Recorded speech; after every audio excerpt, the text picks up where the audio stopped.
Stock market के किसी भी स्टॉक को लेने के लिए आपकी सबसे बड़ी परेशानी ये होती है कि भाई आने वाले टाइम पे स्टॉक की प्राइस कहाँ जाएगी।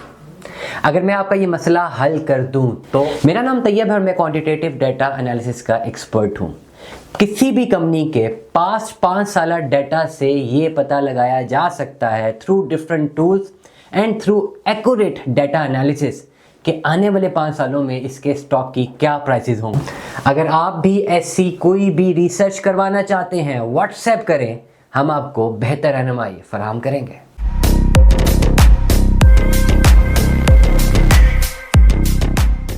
अस्सलाम वालेकुम दोस्तों, मैं बारहा पिछले कुछ दिनों से उन्हीं सेक्टर्स की बात कर रहा हूं जिन सेक्टर्स की आने वाले टाइम पे डिमांड है, 2025 में डिमांड है। आज के मैं 2 लेक्चर्स देने जा रहा हूं। इस वीडियो में मैं फार्मास्यूटिकल्स के हवाले से लेक्चर दूंगा और दूसरी वीडियो में मैं आईटी के हवाले से लेक्चर दूंगा। Top of the list IT है, सेकंड नंबर पे फार्मास्यूटिकल्स हैं। फार्मास्यूटिकल्स की या इन शॉर्ट दवाइयों की डिमांड है 2025 में पाकिस्तान के पास एक अच्छी खासी डिमांड है। आप चाहें तो इस रिसर्च को क्रॉस वेरीफाई कर सकते हैं, जिसकी सप्लाई एग्जिस्टिंग मॉडल या एग्जिस्टिंग कंपनीज पूरे नहीं कर सकती। पाकिस्तान में 2025 में दवाइयों की अच्छी खासी डिमांड है जिसकी सप्लाई एग्जिस्टिंग इस वक्त फार्मास्यूटिकल कंपनीज पूरी नहीं कर सकती। डिमांड और सप्लाई में गैप रहेगा। मतलब साफ है कि जो एग्जिस्टिंग कंपनीज हैं वो आने वाले टाइम पे बहुत पैसा बनाएंगी, या मे बी कोई टक्कर की कंपनी इनको टफ टाइम दे दे, पर लगता नहीं है। ओवरऑल जब एक ओलिगोपोली का मॉडल होता है किसी भी कैपिटलिस्ट इकोनॉमी में, तो ओलिगोपोली का मतलब ये होता है कि एक ही सेक्टर में डिफरेंट ऑपरेट होने वाली मल्टीपल कंपनीज आपस में एक अलायंस कर लेती हैं, उसको बोलते हैं ओलिगोपोली। जैसे कि अगर मैं आपको ओवरऑल टेलीकॉम की एग्जांपल दूं, आपको नज़र आएगा कि पाकिस्तान में टेलीकम्युनिकेशन, ये जो सिम्स आप यूज़ करते हैं, आपको बड़ी कंपनीज कुछ ही नज़र आएंगी।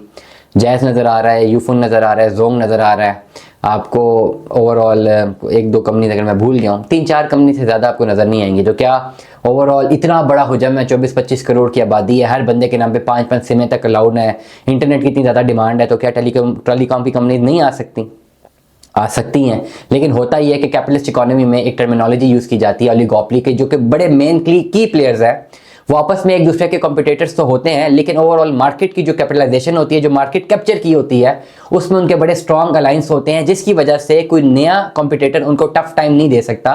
इसको बोलते हैं ओलिगोपोली। और मेडिसिन की फील्ड में भी आपको ओलिगोपोली पाकिस्तान की कैपिटलिस्ट इकोनॉमी में नजर आती है। ये तो बड़ा क्लियरली एक इंडिकेटर है। अब यह है कि 2025 में डिमांड बहुत ज़्यादा है, तो इन्हीं कंपनीज ने परफॉर्म करना है। इन्होंने जो है अपना ओवरऑल, अगर ये डिमांड को मीट कर पाए या ना कर पाए, सप्लाई इन्हेंस तो करेंगे तो पैसा तो बनेगा। अब आपके लिए मैं एक टिप ले आया कि भाई अगर बिजनेस में कूदना है तो आ जाओ, फार्मास्यूटिकल की कंपनी बना लो। फार्मास्यूटिकल की कंपनी बनाने के लिए आपको चाहिए क्या क्या?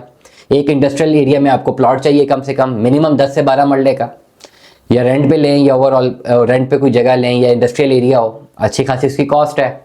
लेटर से वो ज़मीन खुद लेनी पड़ जाए, ठीक है।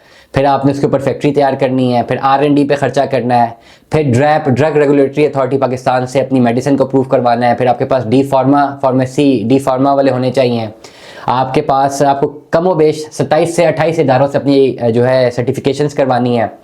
उसके बाद फिर आपके पास डिस्ट्रीब्यूटर्स चाहिए, आपके पास मार्केटिंग का नेटवर्क हो, डॉक्टर्स हों जो कि आपकी दवाइयों को रेकमेंड करते हों, आपके ब्रांड पे ट्रस्ट करते हो। ये ह्यूज जो है, इसके लिए आपको बड़ी मेहनत करनी है, और ये 8-10 लाख रुपए में तो पॉसिबल ही नहीं है। लेकिन येट मैं आपको बता रहा हूँ कि आप इसी डोमेन में रहते हुए आप फार्मास्यूटिकल के बिजनेस में स्टेप इन कर सकते हैं। करना क्या है, सिर्फ रिसर्च ही तो करनी है। उठाएं बड़ी फार्मास्यूटिकल की कंपनीज, एक रिसर्च कंडक्ट करें, देखें 4-5 कंपनीज है टोटल। एबट है, ग्लेक्सो है, लेवन फार्मा है, 3-4 कंपनीज और हैं जो कि हुई हुई हैं, लिस्ट हुई हुई है, इससे ज़्यादा तो नज़र ही नहीं आती। उनके डाटा को उठाएं, एक हफ्ता लगाएं, एक कंपनी को स्टडी करें, 5 साल का ट्रैक रिकॉर्ड देखें, आगे देखें कि अगले 5 साल में ऊपर जा सकती है, नीचे जा सकती है, या इसकी स्टडी कंडक्ट करवाएं। प्रॉपर क्वांटिटेटिव डाटा टेक्निक्स को अप्लाई करते हुए प्रॉपर डाटा एनालिसिस करें। डाटा एनालिसिस के बाद आपको कुछ टूल्स हैं ऐसे, जो कि कुछ सॉफ्टवेयर्स हैं, वो डाटा को एनालाइज करके आपको आने वाले 5 साल का एक फोरकास्टिंग दे देंगे।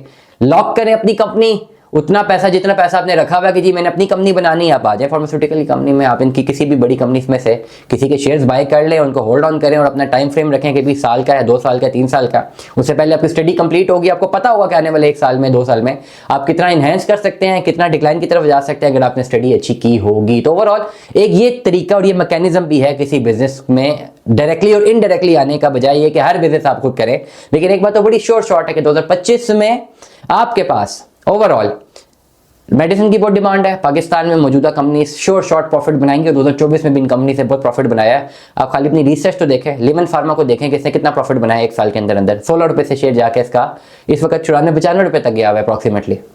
आप एबट के शेयर उठा के देखें, ग्लेक्सो को उठा के देखें, आपको इंक्रीज ही नजर आ रहा है 1 साल में। और अगर 1 साल में थोड़ा डिक्लाइन नजर आए तो पिछले 5 साल की वैल्यू देख ले, आपको शॉर्ट इंक्रीज नजर आएगा।